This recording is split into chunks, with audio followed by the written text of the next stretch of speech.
Almost half of the world, over 3 billion people, live on less than $2.50 a day. The gross domestic product of 41 heavily indebted poor countries, 560 million people, is less than the wealth of the world's 7 richest people combined. Nearly a billion people entered the 21st century unable to read, book, or sign their names. Less than 1% of what the world spent every year on weapons was needed to put every child into school by the year 2000. And yet, it didn't happen. 1 billion children live in poverty. 1 in 2 children in the world. 640 million live without adequate shelter. 400 million have no access to safe water. 270 million have no access to health services. 10.6 million died in 2003 before they reached the age of 5, or roughly 29,000 children per year. Poverty is the state of majority of the world's people and nation. Why is this? Is it enough to blame poor people for their own predicament? Have they been lazy, made poor decisions, and been solely responsible for their plight? What about their government? Have they pursued policies that actually harm successful development? Such causes of poverty and inequality are no doubt real, but deeper and more global causes of poverty are often less discussed. Behind the increasing incorrectness promised by globalization and global decision, policies and practices. These are the typically influenced, driven or formulated by the rich and powerful. These can be leaders of rich countries or other global actors such as multinational corporations, institutions, and influential people. In the face of such enormous external influence, the governments of poor nations and their poor are often powerless. As a result, in the global context, a few get wealthy while the majority struggle. Most of humanity lives on just a few dollars a day, whether you live in the wealthiest nation in the world or the poorest. You will see the highest level of inequality. The following chart shows the percentage of people in the world at different poverty levels in 2005.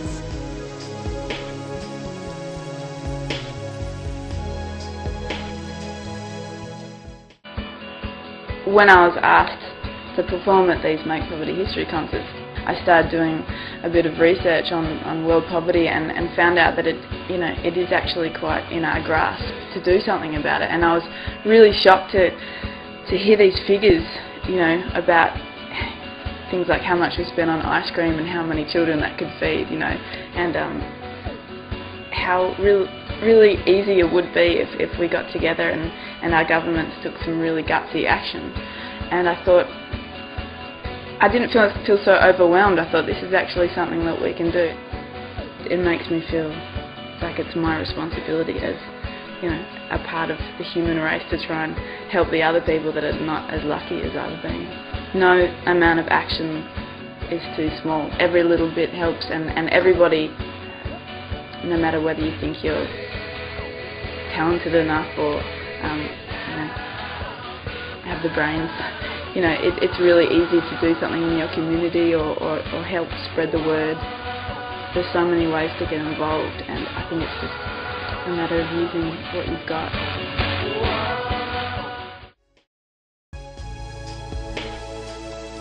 Over 22,000 children die every year around the world. This is equivalent to 1 child dying every 4 seconds, 15 children dying every minute, a 2010 Haiti earthquake occurring almost every 10 days, a 2004 Asian tsunami occurring almost every 10 days, an Iraq-scale death toll every 18 to 43 days. Just under 8.1 million children dying every year, some 88 million children dying between 2000 and 2009. The silent killers are poverty, easily preventable diseases and illnesses, and other related causes. Despite the scale of daily ongoing catastrophe, it really manages to achieve much less sustained primetime headline coverage. Consider the following. Over 9 million people die worldwide each year because of hunger and malnutrition. 5 million are children. Approximately 1.2 billion people suffer from hunger. Some 2 to 3.5 billion people have deficiency of vitamins and minerals. Yet some 1.2 billion suffer from obesity, excess of fat and salt. Food wastage is also high. In the United Kingdom, a shocking of 30 to 40% of all the food is never eaten. In the last decade, the amount of food British people threw into the bin went up by 15%. Overall, 20 billion euros, approximately 38 billion US dollars worth of food is thrown away every year. In the US, 40 to 50% of all the food for harvest never gets eaten. Of the food that does eventually reach household, some 14% is wasted, resulting in something like 43 billion of wastage. If foods reaching supermarket, restaurants and cafeteria is added to the household figure, that wastage goes up to 27%. In Sweden, families with small children throw out about a quarter of the food they buy. In some parts of Africa, a quarter or more of the crops go bad before they can be eaten. More generally, high losses in developing nations are mainly due to lack of technology and infrastructure, as well as insect infestation, microbial growth, damage, and high temperatures and humidity. The impact of this waste is not just financial. Environmentally, this leads to wasteful use of chemicals such as fertilizer and pesticides, more fuel used for transportation, more rotting food creating more methane, one of the most harmful greenhouse gases that contributes to climate change. What does he want to be when he grows up? Pilot. Pilot? Do you have a place that you've heard of that you want to go? Switzerland. Switzerland? What are you most concerned?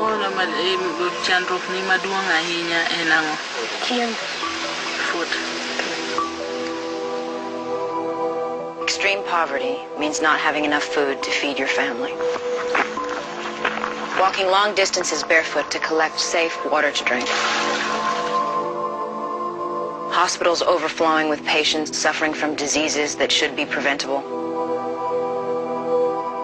Rich nations have seen fit to look away from extreme poverty.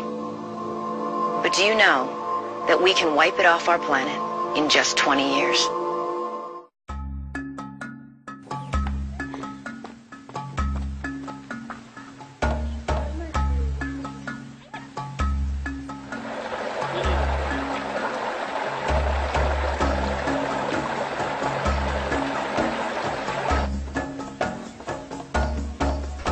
My name is Alganesh. We get money from cultivating our land. We harvest some crops and sell them in the market. We make about $4 a month from that. That's not enough to buy food for 5 people. We feed our family in 2 ways, from government handouts and from money my husband earns as a daily laborer in town. Our children don't always get what they need, but we try to fill their stomach. When my children are sick or hungry, I feel sad. Sometimes I cry. My dream is to see my children get an education and then a job in the government as a teacher or agriculture expert. We try to prevent the children from getting sick. If they do get sick, we take them to the clinic. If we have no money for treatment, we borrow it from someone. The farming is dependent on rain, and for the last 3 or 4 years, there has been a drought. This has been a big problem.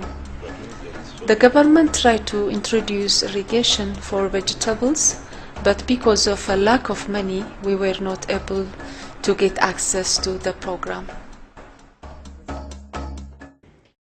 The UN World Summit for September 2005 is supposed to review progress since the Millennium Declaration, adopted by all member states in 2000. However, the US has proposed enormous changes to an outcome document that is to be signed by all members. There are changes on almost all accounts, including striking any mention of the Millennium Development Goals that aim, for example, to halt poverty and world hunger by 2015. This has led to concern that the outcome document will be weakened. Developing countries are also worried about stronger tax on human rights and about giving the UN Security Council more powers. We often hear leaders from rich countries telling poor countries that aid and loans will not be given when they show they are stamping out corruption. While that definitely needs to happen, the rich countries themselves are often active in the largest form of corruption in those poor countries, and many economic policies they prescribe have exacerbated the problem. Corruption in developing countries definitely must be high on the priority list, and it is increasingly becoming so in the wake of the global financial crisis. But so, too must it be on the priority list of rich countries? In 1970, the world's rich countries agreed to give 0.7% of their gross national income as official international development aid annually. Since that time, billions have certainly been given each year, but rarely have the rich nations actually met their promised target. For example, the US is often the largest donor in dollar terms, but ranks amongst the lowest in terms of meeting the stand 0.7% target. Of the 8.1 million child deaths under 5s in 2009, the vast majority occurred in just 2 regions. About 25,000 people die every day of hunger or hunger-related causes, according to the United Nations. This is 1 person every 3.5 seconds. As you can see, unfortunately, it is children who die most often. Yet there is plenty of food in the world for everyone. The problem is that hungry people are trapped in severe poverty. They lack the money to buy enough food to nourish themselves, being constantly malnourished. They become weaker and often sick. This makes them increasingly less able to work, which makes them even poorer and hungrier. This downward spiral often continues till death for them and their families. There are effective programs to break this spiral. For adults, there are food for work programs, where the adults are paid with food to build schools, dig wells, make roads, and so on. This both nourishes them and builds infrastructure to end the poverty. For children, there are food for education programs, where the children are provided with the food when they attend school. Their education will help them to escape from hunger and global poverty.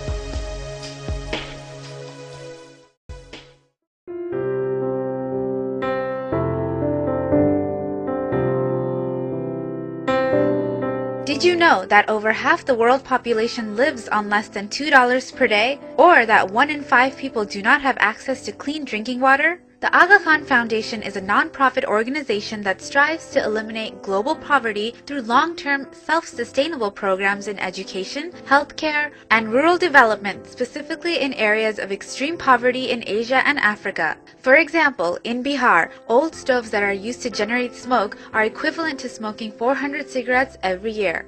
The Aga Khan Foundation has replaced over 12,000 such stoves in 300 villages across Bihar, replacing inefficient equipment like in Bihar, improving crop yields across Central Asia, building irrigation systems, vaccinating children, operating schools and hospitals, and building civil societies are a few of the many ways in which the foundation has impacted over 12 million people worldwide each year. The Aga Khan Foundation works with many like-minded partners, including the U.S. government, private foundations, and other corporations.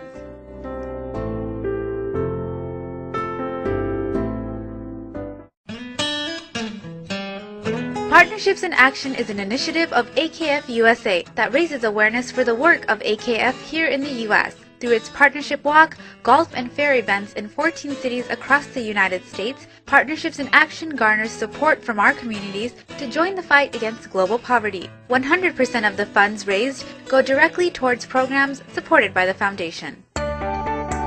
Recently, the floods in Pakistan displaced over 20 million people, and thousands of children have already suffered from waterborne diseases like cholera. Roughly 20% of the country is underwater, and winter is fast approaching. The Aga Khan Foundation is committed to helping restore the lives of those impacted by the floods. We need your help. In Pakistan, India, and 20 other developing countries where projects from the foundation are changing the lives of the local communities.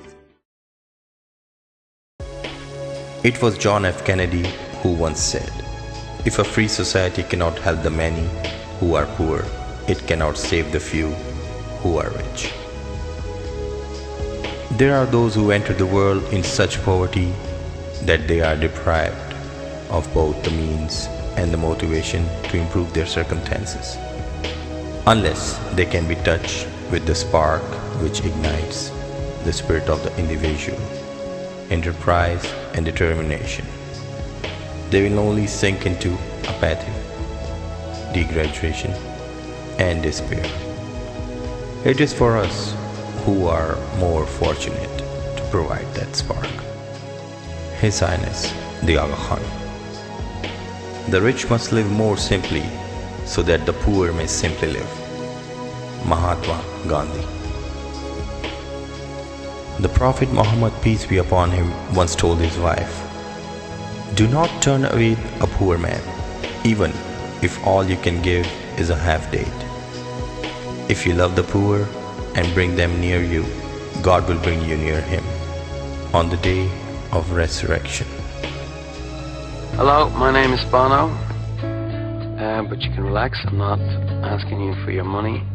I'm here to talk to you about something that turned my life upside down.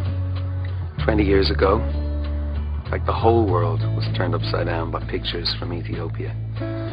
Sometimes I wish I hadn't seen that TV report.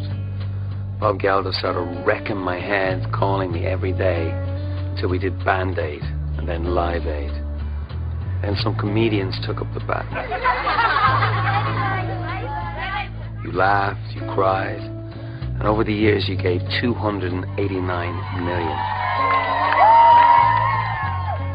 Around the world, 30,000 people are still dying of extreme, stupid poverty every day. I'm talking about children losing their lives because of diarrhea, or because they haven't had an injection that costs 25p. This means someone dying every 3 seconds. That's someone's mother, someone's daughter, another one. Here's Kalki, beautiful, beautiful girl. Now her mother's no longer with us because she couldn't get the drugs that you and I could find at any chemist. It's an emergency. And this year, it's the best opportunity we're going to get to do something about it. World leaders are meeting in Scotland in July, the G8. They're going to discuss debt cancellation, more and better aid. They're going to discuss making trade rules fairer for everybody so that these people can earn their own way out of poverty. It's a real chance to do something, not just for Kalki, but for millions like her. What will our generation be remembered for? The internet? Yes. The war against terror? Yes. Wouldn't it be great if we were also remembered as being the ones that set about making poverty history?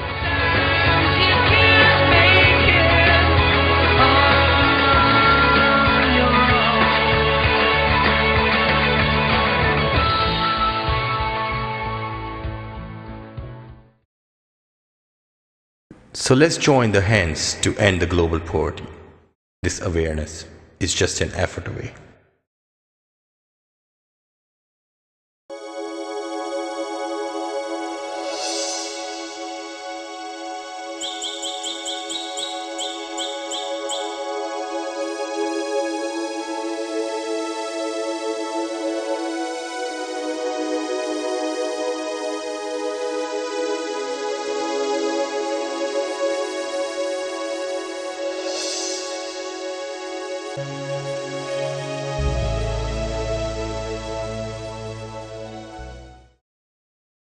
Subscribe us at www.youtube.com/sraheemani or visit us at www.sraheemani.com.